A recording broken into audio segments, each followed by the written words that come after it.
สบายดีเนาะหมู่เพื่อนทางเฟซทางเพจแล้วก็ทางสื่อออนไลน์ต่างๆเนาะไม่นี่ทางเฮาสิมา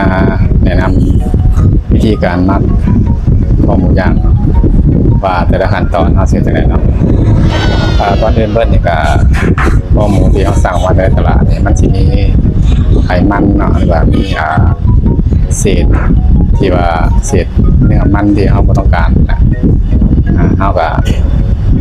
ซอยออกเลยออกตัวใดที่บ่ต้องการมันเอาออกให้เบิดเนาะเพราะว่ามาในตลาดเนี่ยโอ้ไขมันนี่คือว่าหลายพอสมควรเนาะหลังจากนั้นเราก็เอาออกเบิดเนี่ยแล้วก็สิหั่นเป็นชิ้นผู้ดีย่างเนาะตอนใหญ่แล้วมันก็ย่างสุกยากเนาะเอาแบบผู้ดีงามเนาะคืออย่างในภาพนี่ถือว่าเศษไขมันที่ว่าตัวไหนมันเป็นส่วนเกินนี่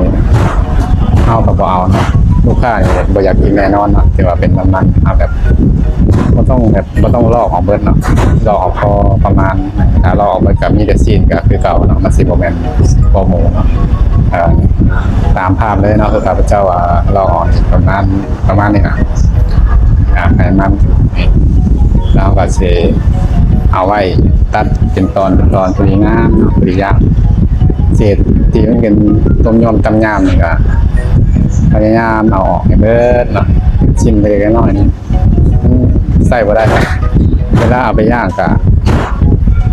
เฮ็ดให้มีควันเนาะมันขมุงแบบไขมันแหละปะลองงานเนาะมันก็ประมาณนี้เศษนี่เอาให้เบิดข้าพเจ้านี่สิเลาะออกให้ว่าให้เบิดเนาะแต่ว่าบางคนเนี่ยก็จะเสียดายเนาะสำหรับตัวเองเนี่ยบ่เสียดายเนาะ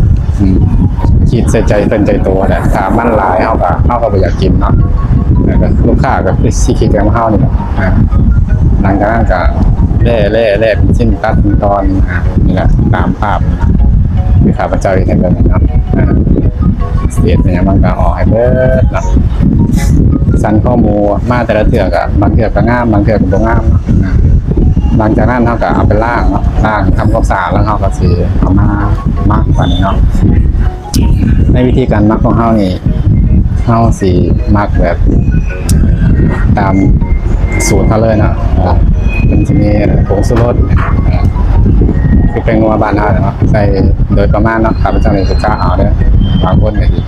สั่งเนาะแล้วแต่ความถนัดของใครมันแต่ว่าข้าพเจ้านี่ถนัดแบบนี้เนาะเพราะว่าเป็นความเคยชินแล้วเนาะแล้วก็หน้าขาวเนาะหน้าขาวก็ใส่โดยประมาณซอสผัก